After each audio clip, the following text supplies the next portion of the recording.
दोस्तों नमस्कार, स्वागत आप सबों का। इस वीडियो में हम बहुत ही महत्वपूर्ण बिंदु पर चर्चा करेंगे। आप चाहे प्राथमिक के अभ्यर्थी हो, माध्यमिक के हो, उच्च माध्यमिक के हो, लगातार जो खबरें निकलकर सामने आ रही है उन सभी खबरों से हम आपको रूबरू कराएंगे। बीपीएससी के साथ शिक्षा विभाग की कल बैठक हुई है और उस बैठक में परीक्षा के पैटर्न, सिलेबस, उसके कट ऑफ, मैंने जो लिखा है 45% होगा कट ऑफ या उससे भी कम होगा।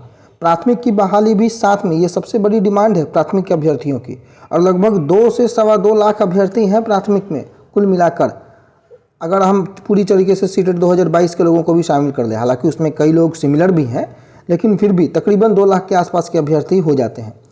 इस वक्त की ये बड़ी खबर मैं आपको बता रहा हूँ कि शिक्षा विभाग ने बीपीएससी के साथ बैठक की है और उस बैठक में कई महत्वपूर्ण बिंदुओं पर खुलासा हुआ है। तमाम बिंदुओं को हम लोग 1 बाय 1 देखेंगे। सबसे पहले शिक्षा विभाग ने जो बीपीएससी के साथ जो ये बड़ी बैठक की है, इस बैठक का मूल एजेंडा था कि ये जो परीक्षा होगी, मैंने कल भी आपको बताया था, उस परीक्षा में 2 कैटेगरी के शिक्षक हो रहे हैं। एक तो विद्यालय अध्यापक, जिसकी चर्चा मैंने कल की थी, विद्यालय अध्यापक। अब इस विद्यालय अध्यापक के शिक्षक बनने की जो पात्रता रखते हैं वो सीटेट बीटेट पास अभ्यर्थी रखते हैं, और सीटेट बीटेट पास अभ्यर्थी जो हैं वो कक्षा 1 से 5 और कक्षा 6 से 8 के अध्यापक बन सकते हैं। यानी कि पहला कैटेगरी ये हो गया। दूसरा कैटेगरी है विद्यालय विषय अध्यापक। विद्यालय विषय अध्यापक, ये विषय अध्यापक का मतलब क्या हो गया कि आप उस स्पेसिफिक विषय के ज्ञानवान हैं या उसके ज्ञाता हैं, और ये इस प्रकार के जो शिक्षक बनेंगे वो कक्षा 9, 10 या कक्षा 11, 12, यानी कि इस प्रकार के शिक्षक बनने के लिए आपको स्टेट क्वालिफाई होना पड़ेगा, तब जाकर के आप बीपीएससी की परीक्षा में बैठ पाएंगे। ये 2 कैटेगरी के शिक्षक हमारे पास आगे देखने को भविष्य में मिलेंगे, जो कि नई नियमावली निकल के आई है। अभी जो बैठक हुई है शिक्षा विभाग में, उसमें 3-4 महत्वपूर्ण एजेंडों पर विचार किया गया है। सबसे पहला है कि आखिर क्वेश्चन कैसा पूछा जाए, सब्जेक्टिव पूछा जाए या ऑब्जेक्टिव पूछा जाए। आपके प्रश्न थे कि क्या सब्जेक्टिव आएगा, ऑब्जेक्टिव आएगा, ये पहला विचार मंथन है। इसमें क्लियर जो है वो डायरेक्शन मिला हुआ है कि ये जो प्रश्न पत्र होंगे आपके ऑब्जेक्टिव होंगे, यानी कि वस्तुनिष्ठ होंगे। परीक्षा जो होगी आपकी ऑब्जेक्टिव प्रश्न पत्र होंगे, जैसे आपको स्टेट बीटेट सीटेट में होते हैं, उसी प्रकार के ऑब्जेक्टिव क्वेश्चन यानी कि टिक लगाने वाला होगा। ये पहला विचार। दूसरा विचार हुआ कि भाई परीक्षा का पैटर्न क्या रहे, परीक्षा पैटर्न क्या रहेगा और सिलेबस क्या रहेगा, इस पर घोर मंथन हुआ। और मैं कल ही बताया था आपको कि ये जो विषय विशेष की जो बीच में जो शब्द घुस गया है, जो नियमावली हो या आगे की बहाली हो, उसमें सरकार को मंथन करना पड़ रहा है। और ये मंथन आवश्यक क्यों है? आवश्यक इसलिए है कि आप एक जनरल क्वेश्चन सबसे नहीं पूछ सकते हैं। कक्षा 1 से 5 और 6 से 8, 6 से 8 में भी ये समस्या हो सकती है, लेकिन फिर भी 1 से 5 और 6 से 8 में जो है आप पूछ सकते हैं। लेकिन कक्षा 9, 10 में और कक्षा 11, 12 में अगर आपने जनरल क्वेश्चन पूछा, हालांकि सरकार गवर्नमेंट जो चल रही है वो जिस प्रकार से चल रही है आपको पता है, लेकिन अगर 9, 10 और 11, 12 में अगर जनरल क्वेश्चन पूछा जाता है तो मामला आगे जाके फंस जाएगा। क्यों फंसेगा? कल भी जिक्र किया था मैंने, आज भी जिक्र कर देता हूँ। शिक्षा विभाग की ओर से एक स्पष्ट दिशा निर्देश है कि निगेटिव मार्किंग जो है इस बार नहीं रहेगी। इस पर लगभग विचार हो चुका है। ये बहुत बड़ी बात है कि कोई निगेटिव मार्किंग जो है वो नहीं रहेगी इस बार के बीपीएससी के एग्जामिनेशन में। लेकिन पिछले दिनों एक खबर आई थी कि 100 अंकों की परीक्षा होगी, तो कुल मिलाकर लगभग अभी तक ये तय नहीं है कि 100 अंकों की परीक्षा होगी। आज की जो मैं खबर बता रहा हूँ, बीपीएससी के साथ बैठक की जो मैं खबर बता रहा हूँ, आगे मैं उस कटिंग से भी रूबरू करा दूंगा आपको, कि अभी तक ये तय नहीं है कि 100 अंकों की परीक्षा होगी।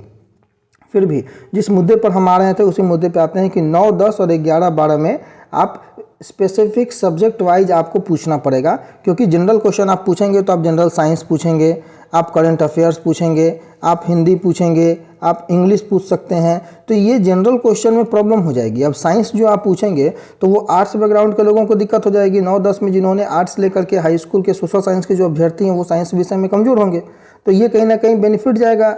आर्ट्स विषय के अभ्यर्थी बनने वाले हैं वो सामाजिक विज्ञान पढ़ाएंगे, तो वो साइंस का एग्जामिनेशन दे करके वो क्या करेंगे, वो मैथमेटिक्स दे करके क्या करेंगे? बात समझ में आ रहा है? तो ये प्रॉब्लम उत्पन्न हो सकती है। तो आप स्पेसिफिक विषय अब आप देखिए ना, टीजीटी की जो परीक्षा उत्तर प्रदेश में होती है वो कैसे होती है?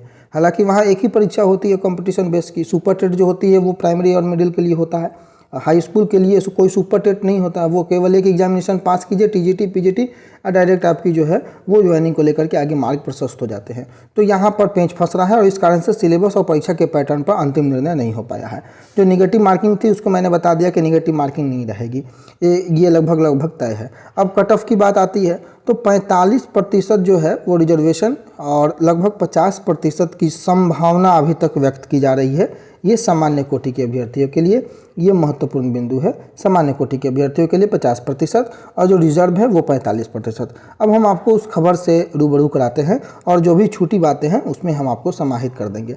परीक्षा की जो बातें हो रही हैं, बीपीएससी के साथ बैठक की जो बातें हो रही हैं, लगभग 2.5 लाख शिक्षकों की बहाली की बातें हैं। शिक्षक भर्ती प्रक्रिया में जो पैटर्न होगा वो वस्तुनिष्ठ होगा, उस पर विचार और निगेटिव मार्किंग की भी संभावना नहीं है। तो ये संभावना लगभग तय है कि निगेटिव मार्किंग नहीं रहेगी और ये थोड़ी राहत की बात है। एक महत्वपूर्ण बात है कि 1 से 12 तक की बहाली एक साथ हो, प्राथमिक से लेकर माध्यमिक उच्च माध्यमिक तक, और ये मांग है प्राथमिक के अभ्यर्थियों की कि एक साथ बहाली हो। स्कूलों में 1 से 12 तक के शिक्षकों की भर्ती के लिए बीपीएससी से होने वाली परीक्षा, पैटर्न और सिलेबस सहित विभिन्न मुद्दों पर शुक्रवार को कल चर्चा हुई है, बैठक हुई है, चर्चा हुई है। लगभग 2.5 लाख से अधिक शिक्षकों की नियुक्ति के लिए परीक्षा का पैटर्न वस्तुनिष्ठ हो सकता है। निगेटिव मार्किंग की संभावना नहीं है, और लेकिन कितने अंकों की परीक्षा होगी इस पर अंतिम निर्णय होना अभी बाकी है। जिसकी चर्चा मैंने की कि 100 अंकों की होगी आखिर 150 अंकों की होगी, इस पर अंतिम निर्णय अभी नहीं हुआ है, होना बाकी है। एक महत्वपूर्ण बात है कि कक्षा 1 से 12 तक के लिए परीक्षा एक साथ लिया जाए या फिर अलग अलग लिया जाए। शिक्षकों की भर्ती के लिए परीक्षा से जुड़े विभिन्न बिंदुओं पर बैठक में प्रारंभिक विमर्श हुई है। यानी कि एक साथ ले लिया जाए तो एक साथ लेने में फिर समस्या उत्पन्न ये हो जाती है, जो शिक्षा विभाग का मानना है कि अगर आप प्राइमरी से ही शुरू कर देते हैं या एक साथ शुरू करते हैं तो जो अभ्यर्थी प्राइमरी में जाएंगे, अगर वही अभ्यर्थी सेकेंडरी में आ जाएंगे तो वो प्राइमरी छोड़ के सेकेंडरी चल जाते हैं, तो प्राइमरी की सीटें खाली हो जाती है। इसलिए शिक्षा विभाग ने इस बार सोचा था कि हम डिक्रीजिंग ऑर्डर में, यानी कि ऊपर से बहाली करेंगे, +2, हाई स्कूल, फिर मिडिल और फिर तब प्राइमरी। इस प्रकार से क्या होगा कि जो लोग +2 में ज्वाइन कर जाएंगे वो नीचे नहीं आएंगे। इस तरीके से जो सीटें होंगी ज़्यादा से ज़्यादा अभ्यर्थियों को वहाँ मौका मिलेगा। तो इस पर भी अभी विचार हो रहा है कि क्या एक साथ लिया जाए, संभावना क्या है, उस पर आगे नतीजा जो निकलेगा हम बताएंगे, लेकिन इस पर अभी विचार विमर्श चल रहा है। बीपीएससी के जो अध्यक्ष अतुल प्रसाद की अध्यक्षता में इस बैठक को शिक्षा विभाग की ओर से अपर मुख्य सचिव ने अध्यक्षता की और सामान्य प्रशासन के जो विभाग के अधिकारी थे वो भी मौजूद थे। सिलेबस से लेकर के योग्यता तक की बिंदु पर भी अधिकारियों के बीच चर्चा हुई है। नियोजित शिक्षकों और नए फ्रेश अभ्यर्थियों को एक साथ ही परीक्षा लेने, परीक्षा में उत्तीर्णता के लिए कट ऑफ मार्क्स कितना होगा, इस पर भी अंतिम निर्णय होना है। जो मैंने आपको बताया कि आरक्षित वर्ग के अभ्यर्थियों के लिए कट ऑफ जो है वो 45 और सामान्य के लिए 50% रखे जाने की संभावना है। इस पर विचार किया जा सकता है और वैकेंसी जल्द जारी होगा। इससे संबंधित बिंदुओं पर भी चर्चा हुई। तो कुल मिलाकर जो बातें थीं वो बातें कि कक्षा 1 से 12 तक की बहाली एक साथ हो या ना हो, या परीक्षा अलग अलग लिया जाए, इस पर पहला विचार चल रहा है। निगेटिव मार्किंग नहीं है, ये लगभग तय हो चुका है। कट ऑफ की जो बात है वो जनरल और के लिए जो 50% और रिजर्वेशन कैटेगरी के लिए 45% रखा गया है। प्रश्न पत्र जो होंगे वो वस्तुनिष्ठ होंगे, यानी कि ऑब्जेक्टिव होंगे, ये लगभग तय हो चुका है। और जो पेपर होगा वो कितने नंबर का होगा, जैसा पिछले दिनों 100 नंबर की जो बातें चली थी, 100 का होगा या 150 का होगा, इस पर अंतिम निर्णय होना बाकी है। और जो नव नियुक्त शिक्षक हैं या जो नए अभ्यर्थी होंगे और जो नियोजित शिक्षक हैं, उन दोनों की परीक्षा साथ में ली जाए या उनकी परीक्षा में भी कोई फेरबदल किया जाए, इस पर भी निर्णय अभी होना बाकी। मैंने सारे बिंदुओं पर विचार हो चुका है, ऑफिशियल बात निकलकर सामने आनी बाकी है। तो ये बात बिल्कुल तय मानिए कि परीक्षा बीपीएससी लेगी, क्योंकि जब बैठक बीपीएससी से हो रही है तो अन्य आयोग की बात ही छोड़ दीजिए। और अंदर खाने सेट सब कुछ हो चुका है, केवल धीरे धीरे बाहर आ रहा है। ये निगेटिव मार्किंग नहीं रहेगी, तो ये थोड़ी राहत की बात है तैयारी करने वाले अभ्यर्थियों के लिए।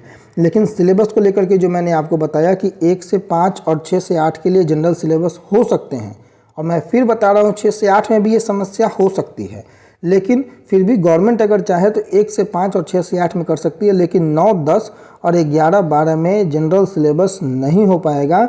इसके लिए स्पेसिफिक सिलेबस ही आपको देना पड़ेगा, अदरवाइज़ ये मामला जो है 11, 12 और 9-10 में जो है ये मामला फिर पचड़े में पड़ जाएगा, बहाली अटक सकती है। तो ये ध्यान देने वाली बात है सरकार का। देखना होगा कि आगे क्या निर्णय होता है। इस वक्त की जो बड़ी खबरें थी, जो आज के अखबारों ने प्रकाशित की थी, उन तमाम बिंदु से हमने आपको रूबरू कराया। फिलहाल के लिए इतना ही। बने रहें हमारे साथ। चैनल पर नए हैं तो सब्सक्राइब करना बिल्कुल ना भूलें। बेल आइकन को जरूर प्रेस कीजिएगा। दोस्तों के साथ शेयर करना बिल्कुल ना भूलिएगा। फिलहाल के लिए इतना ही। धन्यवाद।